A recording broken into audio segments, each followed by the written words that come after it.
स्वागत छ दर्शक महानुभावहरू सुभाष एजुकेसनल हबमा। आज हामी यसको स्टडी गर्छौँ। तपाईँले यो देख्ने बित्तिकै के सोच्नुहुन्छ? बायोलोजी हो भने तपाईँले के सोच्नुहुन्छ? प्यारामेसियम सोच्नुहुन्छ। के हो त? सिंगल सेलुलर अनि युक्यारियोटिक्स कहाँ पाइन्छ त? फ्रेस वाटरमा पाइन्छ। भनेपछि त्यति क्यारेक्टर मैले रिमाइन्ड गरिदिएँ अलिकति। ल अब यो भनेको हाम्रो जुन हाम्रो फिजिक्स क्लास 12 को फिजिक्सको रोटेशनल डाइनामिक्स भित्रको टर्क भन्ने एउटा टर्म छ। त्यो टर्म भित्र रहेर यो न्युमेरिकल गर्नु छ हामीले। भनेपछि यसलाई फिगर भन्न मिल्दैन। हाम्रो यो के हो त भन्दाखेरि माइन्ड सेट अफ स्केच हो। भनेपछि कुनै पनि न्युमेरिकल कुनै पनि टर्क भनेको त कुनै अब रोटेट गरिरहेको बडीमा लाग्ने भनेपछि अब त्यो बडी बनाउने कुरा भयो नि त। यस्तो बनाएर अलिकति एङ्गलहरू छ, त्यसैले एङ्गललाई यसरी देखाउन खोजेको है। त्यो कुनै यो फिगर कुनै इम्पोर्टेन्ट त्यो होइन थ्योरी के त डेरिभेसन फिगर कुनै होइन यो। अब भनेपछि अब हामीलाई यो फिगरले के भन्न खोजेको छ भन्दाखेरि योले के भन्न खोजेको छ भन्दाखेरि पी भन्ने एउटा रोटेसनल एक्सिस हो क्या। त्यो अब्जेक्ट रोटेट गरिरहेको छ भने चाहिँ पी भनेको त्यो अब्जेक्टको के हो त? रोटेशनल एक्सिस हो। यति बुझ्नुहोस्। अनि यहाँ छ एबिसी अनि यो भनेको डी हो। एबिसिडी भन्ने फोर्स हुन्। यिनीहरू के हुन् त? फोर्स हुन्। अब फोर्स बिचका एङ्गलहरू छन्, यहाँ एङ्गल डिफरेन्स छन्। अब त्यो मैले भन्ने छु। अनि ती फोर्सहरू के त? सेम पोइन्टमा एक्ट गरिरहेका छन्। सेम पोइन्टमा एक्ट गरिरहेका छन् भनेपछि पी देखि फोर्ससम्मको डिस्टेन्स के छ? हाम्रो 20 cm छ। क्लियर? अनि क्वेसनले दिन्छ है, मैले लेखेको छैन क्वेसन। म्याग्निट्युड अफ फोर्स के छ? म्याग्निट्युड अफ फोर्स हाम्रो के छ? एफ इक्वल्स टु के छ दिन्छ के 50 न्युटन भ्यालु दिन्छ। यो टेन्सन नलिनु होला। अब भनेको फोर्स ए को पनि बी को पनि सी को पनि डी को पनि सबैको भ्यालु कति छ? 50 न्युटन भनेको मैले टोटल भ्यालु 50 न्युटन भन्न खोजेको होइन। मैले के भन्न खोजेको?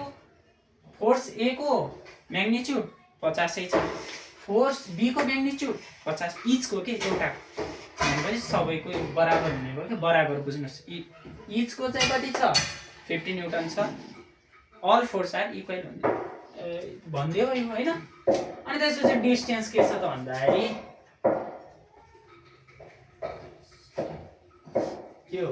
डिस्टेन्स आर इक्वल्स टु कति छ हाम्रो? 20 cm छ भनेपछि 0.2 मिटर हुने। क्लियर?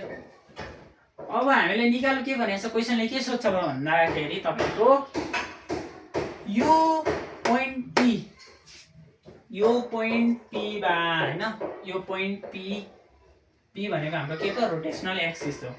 भनेपछि हामीलाई निकाल भनेको छ के त भन्दाखेरि यसको वरिपरि लाग्ने टर्क भनेको torque due to force A, torque due to force B, torque due to force A, torque due to force D भनेको फोर्स ए ले गर्दा टर्क कति आयो, फोर्स बी ले गर्दा टर्क कति आयो, फोर्स सी ले गर्दा टर्क कति आयो। हामीले त्यो फाइन्ड आउट गरेर भनेको छ। यति हो, यति हो बुझ्ने भनेको। यति हो भनेको अब हामीलाई यो त रेडियस के हो त? डिस्टेन्स हो। रेडियस सरी डिस्टेन्स हो। डिस्टेन्स भन्दा ओभरअल हुन्छ है त।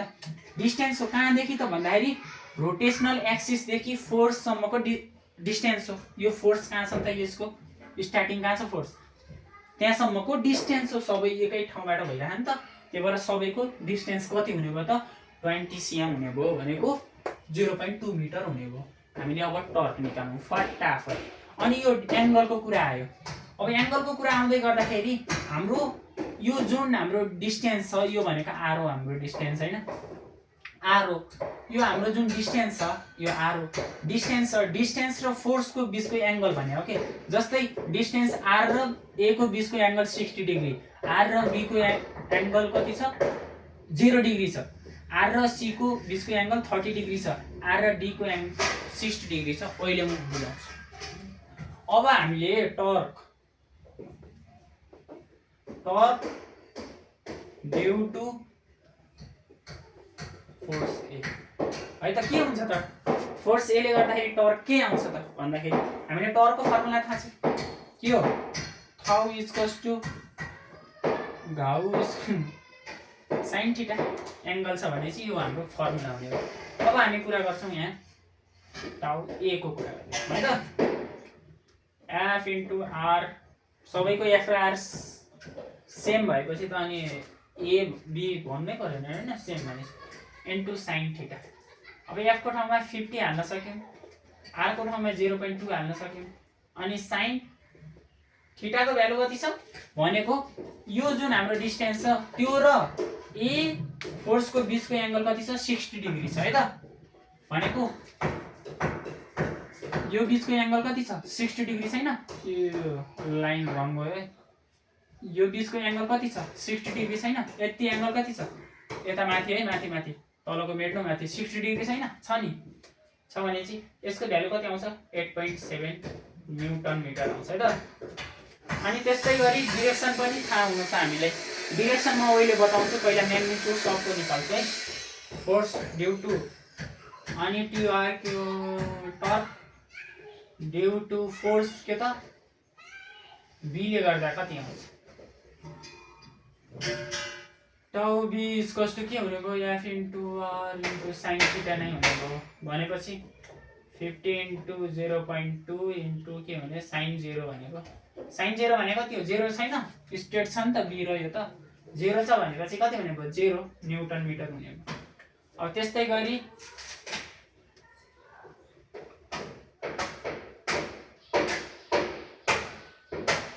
फोर्स के त सी फोर्सले गर्दाखेरि के हुन्छ tau C equals to F into R into sine theta भनेपछि 50 इन्टु 0.2 इन्टु के हुने भयो त हाम्रो भन्दाखेरि 30 डिग्री साइन 30 डिग्री हुने भएन, भयो नि। यति हेर्नु त, यसले छोप्नु, यति हेर्नु त 30 डिग्री भएन।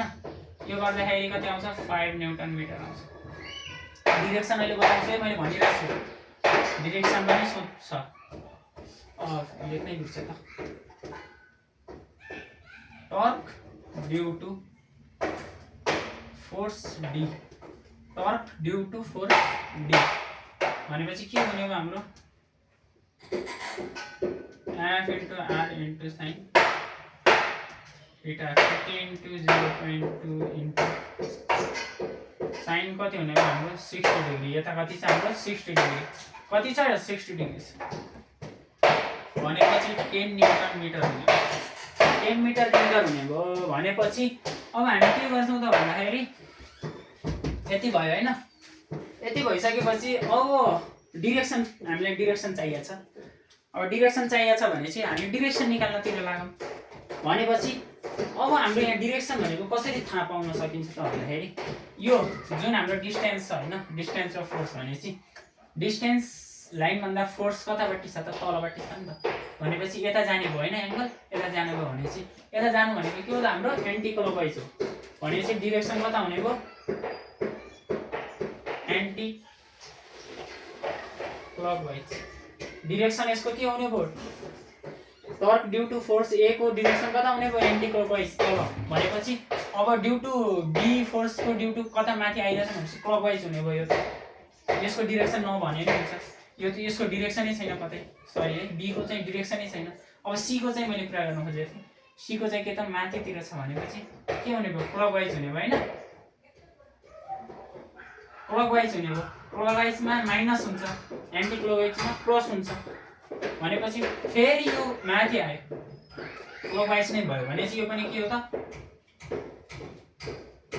क्लकवाइज भनेपछि के हुने भयो माइनस भनेको साइन चाहिँ एन्टी क्लकवाइजमा प्लस गर्नु होला, क्लकवाइज चाहिँ माइनस गर्नु होला। यति बुझ्नु है त त्यो कन्सेप्ट। यति भयो हाम्रो फोर, यति आयो नि त भ्यालु, भ्यालु यति आयो यति आयो भनेपछि अझै एउटा क्वेसन छ के छ त भन्दाखेरि टोटल टर्क निकाल हैन, total torque due to force A B C D ले गर्दाखेरि टोटल टर्क कति आउँछ अनि त्यो म्याग्निट्युड निकाल्न अनि डिरेक्सन पनि निकाल्न भनेको छ। अब त्यो हामी गर्छौं है त। टोटल टर्क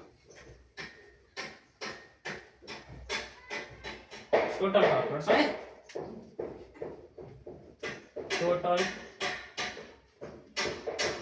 टर्क के गर्छौं tau equals to a plus b plus C plus D गर्छौँ भनेको यसको 8.7 प्लस 0 प्लस -5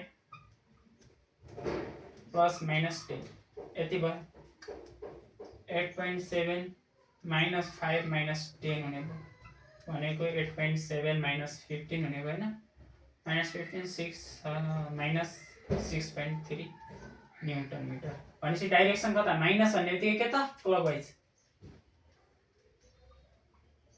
माइनस भन्ने बित्तिकै क्लकवाइज हो भनेपछि ओभरअलमा रोटेट हुँदाखेरि कता रोटेट हुँदो रहेछ त ओभरअलमा भन्दाखेरि क्लकवाइज रोटेसन हुँदो रहेछ बुझ्यो यति बुझ्यो डाइरेक्सन कता भयो त क्लकवाइज भयो ओभरअलमा टोटल टर्क निकाल्दाखेरि ओभरअलमा माइनस भयो माइनस भनेको क्लकवाइज हो भनेको त्यो बुझ्नुको के हो त भन्दाखेरि यो अब्जेक्टमा भएको रोटेसन कता छ त क्लकवाइज छ एन्टी क्लकवाइज थोरै के त्यसले क्यान्सल गर्दै गयो क्लकवाइजमा गयो रोटेसन भन्ने हामीले यति बुझौँ यति थियो आजको लागि धन्यवाद।